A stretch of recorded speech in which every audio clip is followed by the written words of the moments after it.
Shalom Aleichem, Bezrat Hashem, nous allons aujourd'hui développer une notion qui revient dans beaucoup de domaines de la halakha. Il s'agit de Marit Aïn. Marit Aïn, ça signifie Rabotai, littéralement éveiller le soupçon chez autrui. La Torah nous interdit de faire des actes, d'agir de manière suspicieuse, de manière à entraîner, à éveiller le soupçon chez autrui. Si une personne extérieure nous voit agir de telle manière, il risque de croire que nous sommes en train de passer, de transgresser une avéra, un péché. Donc la Torah te dit, même si ce que tu fais c'est parfaitement permis, tu n'as pas le droit de te mettre dans une situation dans laquelle tu vas pouvoir susciter le doute, tu vas pouvoir éveiller des doutes à ton égard. La Torah donc nous demande de se comporter toujours de manière droite, de manière honnête, et même extérieurement, pas seulement entre nous et nous-mêmes, même si extérieurement ce qu'on fait ça peut être mal interprété, tu n'as pas le droit de le faire. Pourquoi? Parce qu'en réalité, il est une misa d'un Torah qui signifie, et que la Torah nous a ordonné, de Betzedek Tishpot Amitecha. Tu devras juger avec justice ton prochain. La Torah nous ordonne de juger le prochain avec justice, de manière droite, de manière honnête et pas de manière négative. Or, quand tu te mets dans une situation suspicieuse, une situation dans laquelle eh bien, les gens qui te voient risquent de croire que tu es en train de faire un péché, faire une avéra, ils ne vont pas te juger favorablement, ils vont te juger négativement et à juste titre. C'est pour ça la raison pour laquelle la Torah te demande non seulement d'agir positivement, c'est une chose, mais aussi de faire en sorte que tu ne vas pas éveiller le doute chez autrui, tu ne vas pas eh bien, éveiller de doutes et tout simplement réveiller des doutes à ton égard, tout simplement éveiller la suspicion à ton égard. La Torah te demande donc d'être droit, d'agir positivement, mais aussi de faire en sorte que les gens te giflent positivement. Souvent j'entends des gens qui disent mais moi j'agis positivement, et bien tant pis c'est leur problème à eux, si eux ils sont négatifs, si eux ils ont un œil négatif ou un œil noir à mon égard, c'est leur problème.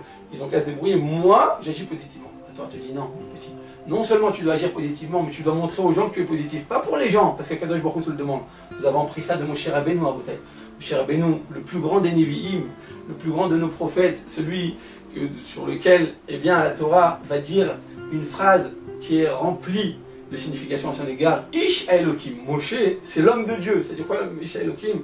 Me dit la Gemara, Chatzio, Milemala, ou Elokim, Velimata, ou Adam. C'est-à-dire que du bas à la moitié de son corps, eh bien c'est un homme, c'est un être humain, et là-haut, eh bien il a une forme divine. C'est-à-dire quoi? C'est-à-dire qu'il était tellement anav, il était tellement humble, il avait tellement travaillé sur ses mitzvot qu'il pouvait tout simplement recevoir la shrina, et c'était la shrina qui parlait par sa gorge. C'était la présence d'Akadosh Baruch Hu, c'est-à-dire qu'il avait fait un bitoul total, s'était totalement extirpé, retiré pour pouvoir laisser Akadosh Baruch Hu prendre la place en lui.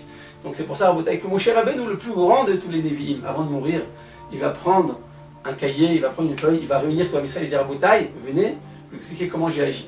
Lorsque vous m'avez vu que j'étais en train de rouler avec ma voiture de fonction, donc ma Volvo, à l'époque c'était un cheval, c'était tout simplement un chamor, c'était un petit âne, il dit voilà, cet âne m'appartenait à moi, je n'ai pas utilisé les droits qu'il me revenait d'utiliser les voitures de fonction, et je n'ai rien pris qui ne m'appartenait pas. Il a même fait le compte et le décompte des lacets de ses chaussures. Il dit voilà, les lacets de chaussures, je les ai achetés à tel endroit avec mon argent, et je n'ai pas du tout utilisé l'argent du public. C'est-à-dire qu'il a été extrêmement droit, extrêmement honnête, et il a montré, il avait le droit, il a tous les droits d'utiliser, et d'avoir eh bien, une facilité en tant qu'une personne qui représente le public, en tant que gouverneur du peuple juif. Il aurait pu, le plus grand Navi, il a pris l'arme Israël, il s'est sacrifié pour eux, il avait des droits pour pouvoir eh bien, vivre quelque peu sur le compte du public, il a refusé.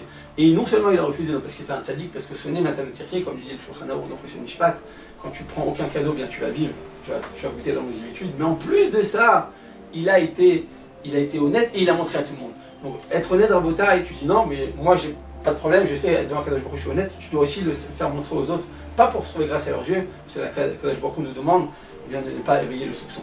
Donc lorsque tu vas te mettre dans une situation qui est suspicieuse, les gens vont te juger négativement, et c'est toi qui vas les faire échouer dans leur obligation de Betzedek Tishpot Amitecha. La deuxième raison à Rabotai, pour laquelle Marit Aïn est interdit, éveiller le soupçon est interdit, c'est tout simplement le fait que jusqu'à présent, les gens pensaient que telle situation était interdite, que tel acte était prohibé. Lorsqu'ils vont voir un monsieur donc droit, un monsieur honnête, un monsieur qui a l'air religieux, qui agit de telle manière, même s'il n'a pas de barbe, de chapeau ou de kippa, mais en général c'est quelqu'un qui shomer Torah, mitzvot, qui shomer Shabbat. Alors on va dire, ah bah si lui il agit de cette manière, c'est qu'en réalité, ce qu'il fait c'est sûr que c'est permis. Nous on pensait que c'était interdit parce que nous sommes des ignares, nous sommes des ignorants, mais si lui le fait c'est que nécessairement c'est permis. Qu'est-ce que ça va entraîner? Ça va entraîner tout simplement, je dis la Gemara, que Utar et les gens vont commencer maintenant à agir, eh bien, avec laxisme, ils vont dire bon, c'est permis, si lui le fait, il n'y a aucun problème. En réalité, toi, quand tu l'as fait dans des conditions bien précises, qui étaient permises. Simplement, les gens l'ont mal interprété et ils vont agir de manière similaire à ton engagement et à ton agissement, mais ils vont l'utiliser, donc ce même comportement, dans un cadre différent, dans un cadre interdit, et ils vont donc, à ton égard et de manière similaire à ton comportement, eh bien, ils vont agir, ils vont recopier ton comportement. C'est la raison pour laquelle tu n'as pas le droit d'agir pour pouvoir éveiller le soupçon. Selon ça, à Botaï, une fois qu'on a vu donc les deux raisons, les deux définitions de Maritaïn, donc éveiller le soupçon chez autrui, eh bien, il va être aisé pour nous de trouver, eh bien, d'élucider une question. À l'époque, quand j'étais dans la rue de Paris, j'avais vu qu'ils proposaient un cheeseburger parfait. Un cheeseburger parfait, en tout cas à mon époque, il y a plus de 10 ans quand j'étais à Paris, eh bien, c'était quelque chose qui n'était pas du tout courant.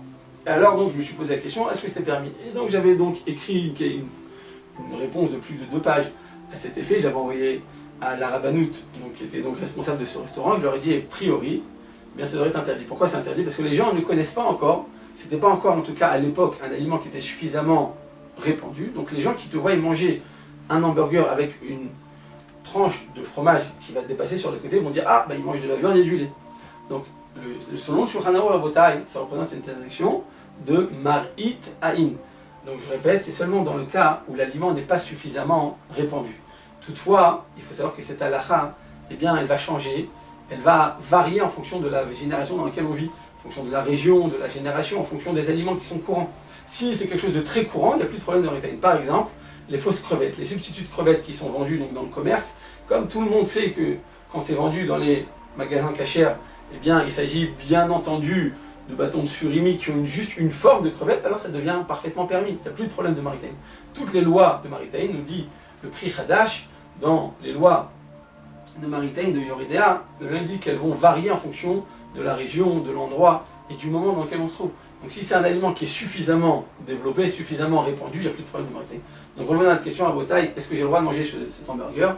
Alors, selon le Shulchan Aruch, eh bien ce sera interdit, parce que dans ce cas-là, Maritaïn, il s'agit de l'interdiction des rabbanan d'ordre rabbinique de mettre une tranche de fromage froide sur un hamburger bouillant qui vient de sortir de Klérishon du feu.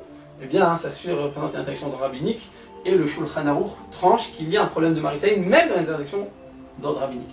Donc ce sera interdit pour les Sfaradim de consommer cet hamburger, je répète, dans un endroit dans lequel c'est pas suffisamment répandu, et les gens peuvent encore avoir des doutes à notre égard. C'est-à-dire que selon le Rama, pour les Ashkenazim, il n'y a pas de problème de Maritaïn dans le cas d'une interdiction d'ordre rabbinique, et le fait de déposer donc cette tranche sur de la viande bouillante représente une interdiction d'ordre rabbinique si c'était vraiment du lait. Donc il n'y a pas de problème de Maritaïn dans le cas d'un ordre rabbinique, donc pour les Ashkenazim, on aura le droit de consommer ce cheeseburger parmi, bien entendu, si bien entendu, eh bien, il s'agit d'une bonne ashgacha, d'un bon restaurant qui va, bien Hashem, montrer eh bien, un bon certificat de kashrut. Amen, amen. Au revoir.